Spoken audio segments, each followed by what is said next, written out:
Okay, here welcome to an episode of On Point EDC. Today I have a really cool little showcase for you guys from the brand Kansept. A little about them. Of course, the name is a reformation of the meaning of concept, and they are located in Yangzheng, which is pretty much known as the city of knife in China.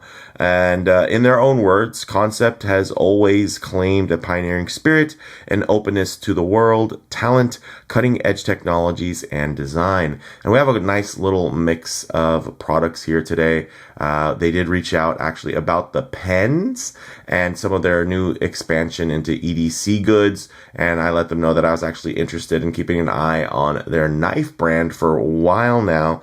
And they've pretty much gone strength to strength over the years. They have definitely continued to expand and just offer more and more complex and feature-rich products. So that's been a lot of fun to keep track of. So when they reached out, I was definitely happy to take a closer look and see what they had to offer. So with all of that said, let's go ahead, zoom the camera out, get these pieces in hand, and take a closer look. Okay guys, now before we dive in, quick customary wristwatch check. Today I have on this beautiful Zelos. Now this is one of their more recent Makos in terms of the color and the material there. This thing is awesome. It's probably sold out at this point, but I wore this piece for this particular review because Kansept really kind of reminds me of Zelos from that perspective, in that they just hit the market, came on strong, and just, again, have been really advancing over time. And this is probably a great place to start. But we'll start with the most expensive piece here, which is going to be $214 for this particular knife, guys, which is known as their Nahual, if I'm pronouncing that correctly. And it does have a Magnacut blade, and this thing is sweet. Now, of course, there's going to be a couple of different ways to deploy there. You see the Spidey flick. You could do standard, which I'd say it's probably even easier to Spidey flick, or you could just flick it out by, of course, pulling it down the lock bar there. So a couple different ways to deploy. This one is definitely going to be quite a bit overbuilt, but the nice thing is it's still very tidy in terms of size, guys, at just about 7 inches with just shy of a 3-inch blade there. So very cool. You see it does have a flat grind, a beautiful Stonewashed finish there. And then again, that fantastic Magnacut steel. So very high spec for just $214, especially when you look at this beautiful, carbon fiber. You have the forged carbon inlay there for the bolster style. And then, of course, you do have the lock bar, which, access bar. Goes by a lot of different names now that the patents have become public there. So you're seeing more brands come up with that. So I think it's very cool. You got that nice forward finger choil for nice ergonomics there. And yeah, this one is just a cool one. It's fun, looks quite nice. And again, it just adds that kind of cleaver aesthetic there, with a bit of a, sheepsfoot or Warncliffe style kind of all coming together. But then, again, combining a lot of old and new in terms of design. And yeah, $214 is not bad. No, I didn't have to pay for these pieces. But of course, these thoughts are my own again. And just like with the watches, I'm just going to be giving you my feedback based off of my experience within this space. And if you guys want to watch my channel, I'm sure you're going to find tons of watch reviews. But if you look at the On Point EDC playlist, you'll see hundreds of different knife and pen reviews. So, I am a collector from that perspective. My daily carries are going to be typically quite a bit more expensive, but I have to say something like this is, again, impressive in terms of what they're able to offer you for the money. Look at that milled clip there. Very, very nice. The clips for me were a little bit of a point of probably improvement. I like how low profile this is, but I did feel the clip was just a bit tight.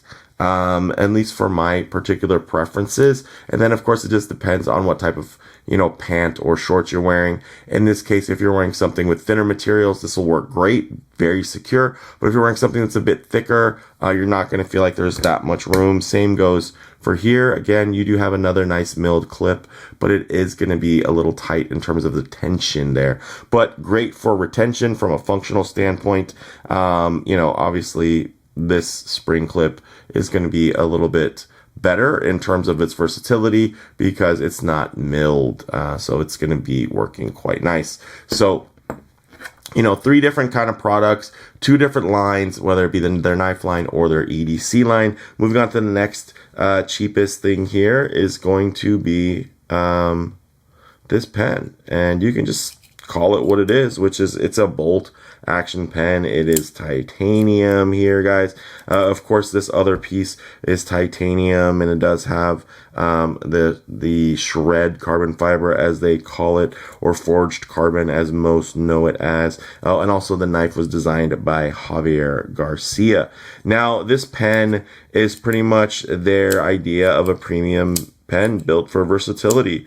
And you actually can do some portions of this piece pretty modular and really customize it based off of the options. I chose to go with the most kind of plain Jane setup, but you can see here, very nice. Look at the tolerance on that tip.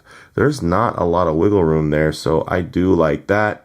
So although this is going to be, I think, a little bit more, I guess you could say, safe, at the same time, very versatile. I don't think there's a lot of people that are going to see this and not like the way that it looks. And of course, for the money, for just under $55, titanium pen, I think that is very nice, especially with that fidgety bolt action there.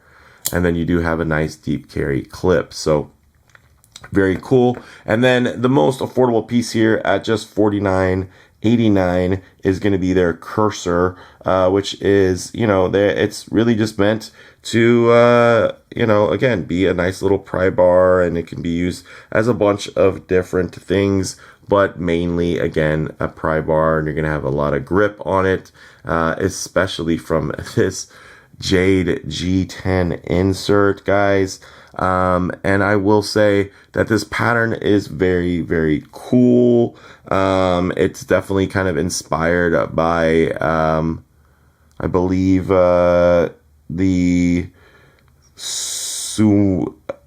Sukamaki inspired pattern, and I'm probably ruining that. But I think visually very nice, but you can see a bit thick. I mean, thick, good in terms of, hey, you have purchase. You can use this to pry and you can hold on to everything, but thick nonetheless. I like things to be a little bit more svelte. This has more of an overbuilt look to it. I think from this angle, very cool. I wish it was a little bit thinner, but at the same time, I understand that would take some more work. You would need to, I think they could countersink this to where it sits a little deeper in, so you could still have the thickness for the stability of the piece of the G10, not making it too thin, but then insetting it so that it could, not stick out and protrude as much. But, as a tool, as a pry tool, this is really, it's going to be exactly what you need in terms of the ergonomics here, guys. And then, of course, the build and the overall look, very nice and quite easy in the pocket or in your pack. So, again, just a little tight on the pocket clip, but it is, of course, a milled clip, which is what most people prefer. You also do have a nice little lanyard hole here, lanyard hole as well on the knife. So, yeah, these are pretty cool. Again, pricing is nice, but I did want to kind of showcase them all for you just because it's a new brand that I don't have a ton of experience with. And yeah, ultimately very impressed. Look at just the tight tolerances here at the seams. Very, very impressive. So I got to say, good impression they've left on me. Definitely looking forward to see what Kansept comes out with next. I think the name can be a little bit confusing because of the way that it's spelled. I think there's a lot of people that are just going to say Kansept, but it's Concept. And then again, here, I'd say the best way to deploy this one is going to be that reverse, that kind of Spidey flick from the back. Very natural. If you go from here to there, it's nice for a slow roll, but in terms of like a fidget, you're going to have to be a little bit more flicky with your wrist here because of the overall, just the ergonomics of where this hole is. Yeah, I think that's going to be my preferred flip on there, but I do like that finger choil. I like that working finish here on this blade, and I do like the general look of it. It's just cool and kind of overbuilt, but it's not scary looking, right? It has, of course, that bolster styling, which is going to look quite traditional, but then you have some more futuristic little design elements that'll make it seem like something, you know, like a character in a sci-fi film might carry. So there's a lot of visual interest there. Same goes for this, but you know what? It all kind of comes together to give you a nice picture in terms of the level of quality and value proposition, guys. $214 for a Magnacut blade with, you know, forged carbon bolsters and a milled titanium clip. I mean, that is impressive. And then you're even going to get some nice anodization there to kind of mix things up, add a little bit of warmth there. So very, very cool. Again, something like this, I mean, these pens are regularly, you know, will sell in closer to the $100 range. Of course, typically those are going to be made in the USA models, but here at just under $50, you're going to be getting titanium. You're going to be getting, of course, a nice ballpoint refill there, and we can even go ahead and get a small disassemble. Whoa, that jumped off. You got a nice spring-loaded action there. You see, ooh, a Schmidt P900. That's actually a really nice refill, so good choice. You can see nice threads there, and you even get, oh wow, okay. It is just flopping around tonight. You can see you're even getting a nice little gasket there. So very cool. Again, at the price point, not skimping out on little details. I can appreciate that. Got nice little engraving there, so it's signed. And I will say, you know, within here, you can see that when it is all the way down, there is a little spot that is exposed to get a little air or grime in there. So it's not everything. Not every bolt action pen is going to have this fully sealed on the down position, but it's something that I do look for personally. It's probably more of a pet peeve than really a functional challenge there or a compromise, but I do like to see that filled in terms of attention to detail. Again, for here, probably my only notes would be I'd like it to be a little thinner, and then maybe the actual, which I do like the fact that it is milled, maybe a little bit longer, and maybe a little bit, well, actually, I do think the length would also help with the stiffness. So if they brought this down a bit, you could almost leave it with the same profile, because I do like the low profile on the backside. Again, I'd like to countersink this, make it lower profile there, and I think this is a winner. It just looks really cool, and then maybe come out with a couple of different, they do have a couple different options, but maybe some options that are going to be a little bit more monochromatic. Maybe a nice Zerk insert would be really cool too. And then for this one, I mean, this is just fun. This is pure fun.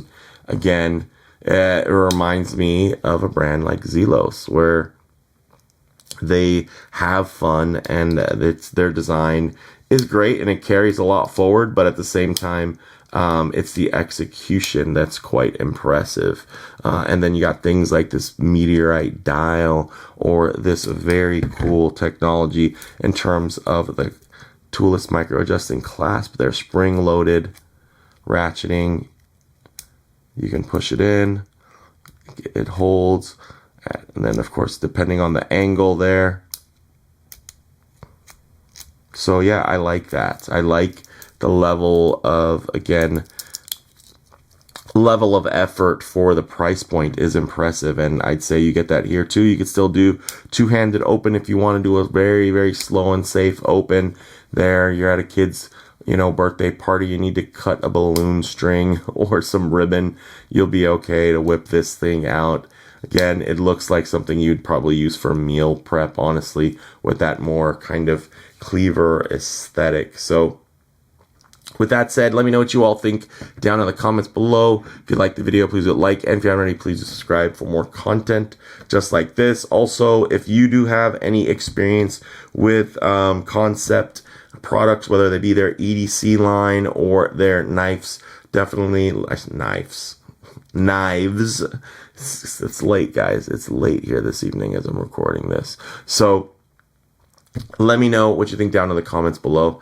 And yeah, thanks for tuning in, guys. Let me know if there's any other products you guys are interested to take a look at. I'll definitely reach back out and, of course, keep an eye on any new releases. But I thought this would be a great place to start, especially since I haven't had an experience with their brand as a whole. So very cool to be kind of exposed to multiple levels and price points. So yeah, let me know what you think down in the comments below. Thanks, guys.